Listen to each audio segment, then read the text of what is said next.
Since the brand Solride burst onto the Surfskate scene, so many people have been getting in touch with me telling me I need to review this board.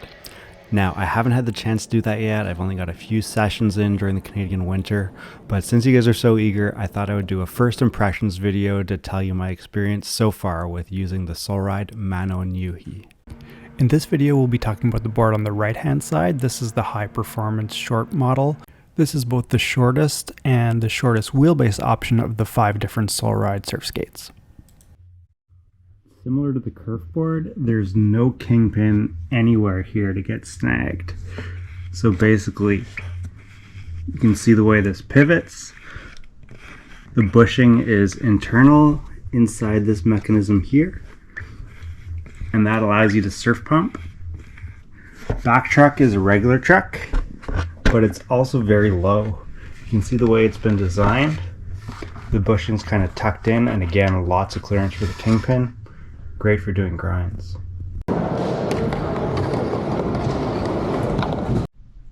So just to give you an idea of how low this board is, this is my Carver C5 setup, and you can see that the Solride actually fits right under the deck of that.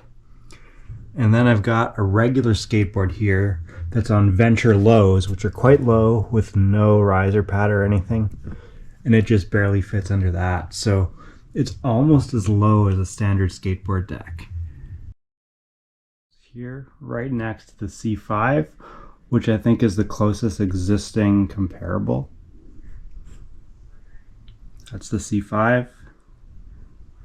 This is the Solride system. It is quite a bit lower.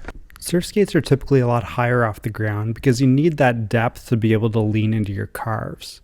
So it makes them tougher to do flip tricks and ollies and get that pop that you get from a regular skateboard. If this is a board that can do both, then it could be a game changer in the surf skate industry. So I wanted to take it out and see how it would work on the surf skate pumping once I get out of my basement. The Solrides have been designed to be customizable with different bushing hardnesses and different size spacers. So if you wanted to have a more carvy style surf skate, that's doable by adding some risers and putting on softer bushings to customize it. But I'm using it stock here with the 65 agerometer bushings and the removable brake insert to prevent wheel bite. So the range of motion like this is a little bit suppressed to allow you to do more street style skate tricks. It's sort of similar to a Carver C5, but it has a different feel. I can't really explain it. It took a little bit of getting used to, a few runs to get it going, but as you can see here, it still gives you that surfy, carvy flow. When you're pushing, it feels really stable, and being lower to the ground means it feels like pushing a normal skateboard. I can push this board kick pushing better than probably any other surf skate that I've used. Once it's up to speed, it's easy to keep pumping, surf pumping to maintain your speed and keep going like that.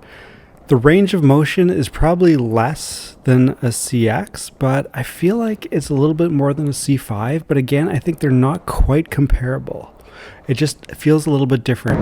One thing I want to test out is that these are supposed to ride Fakie a little bit better than a standard Surfskate. So I thought I would give that a try because they do carve almost like a CX or a C5 track. But if they can handle better going Fakie, then that's going to be a big advantage. If you followed my surf skating, you know that I've never let surf skates hold me back from trying to do skateboarding tricks on a surf skate. But certainly the ability to ride Fakie was always a challenge and extra hard on a surf skate.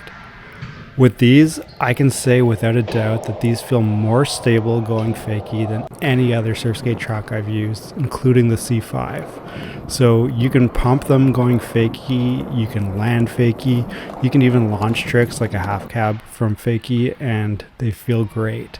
So if you're coming from a skateboard background, I think this is a huge advantage.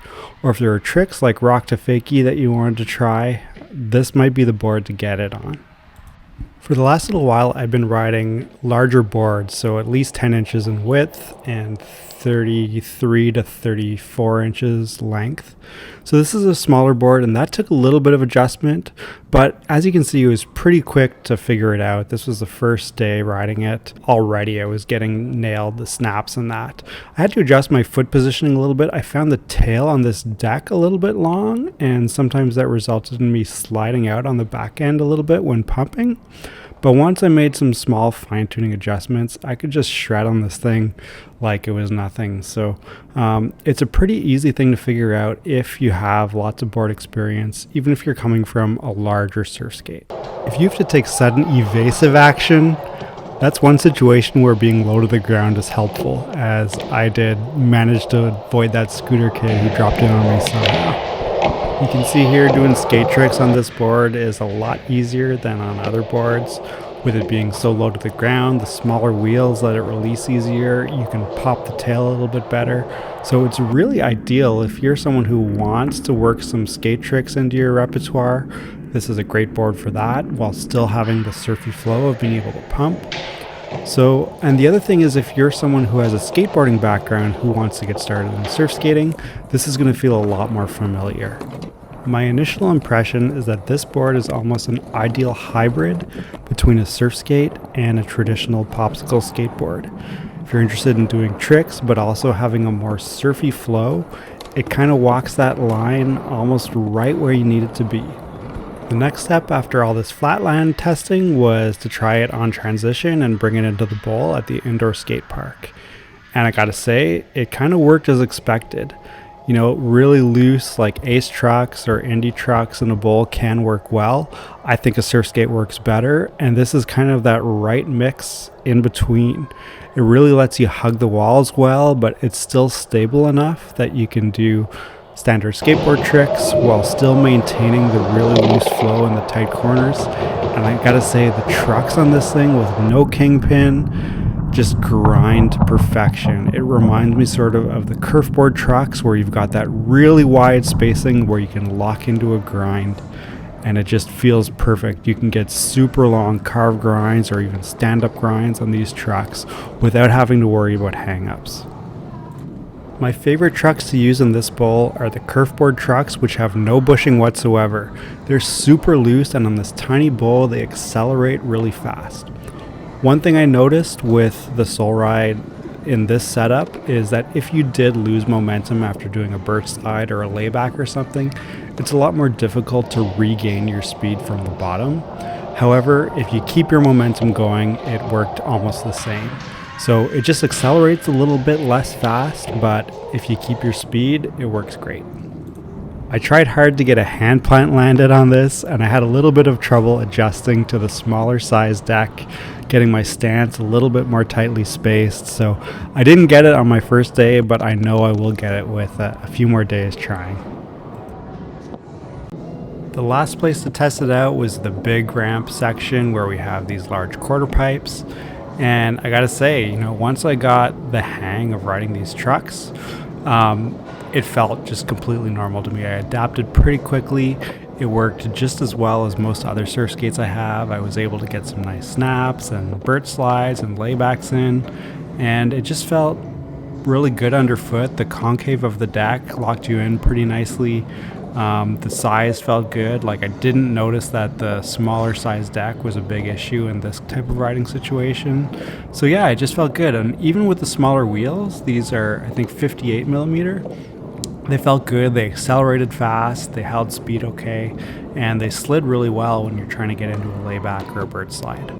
The stability of the deck in this type of situation is also kind of useful if you're kind of someone who's new to skate park riding and want to work some kick turns into it. This board kick turns really well because it's a little bit more stable. Now, on a looser spring-based system, there are some turns I can make on other surf skates that I couldn't make on this. But that's the same as with the Carver C5. You know, your turning radius is a little bit wider than on a spring-based surf skate. So I found the same with this. But all in all, I've been super impressed with the performance in all aspects with this board to this point. So I'm going to keep riding it to use it in more situations and test it a little bit more, but At this point, I think this is kind of a no-brainer to add to your quiver, especially given that it's a lot cheaper than other complete surf skates that are out there on the market. So after only a few sessions, that's all I have to say for now. But make sure you subscribe so you don't miss my full review of both this board and the longer, more surfy Hahalua Ray surf skate, which is the larger, more carvy surf skate that they offer. Thanks for watching, guys.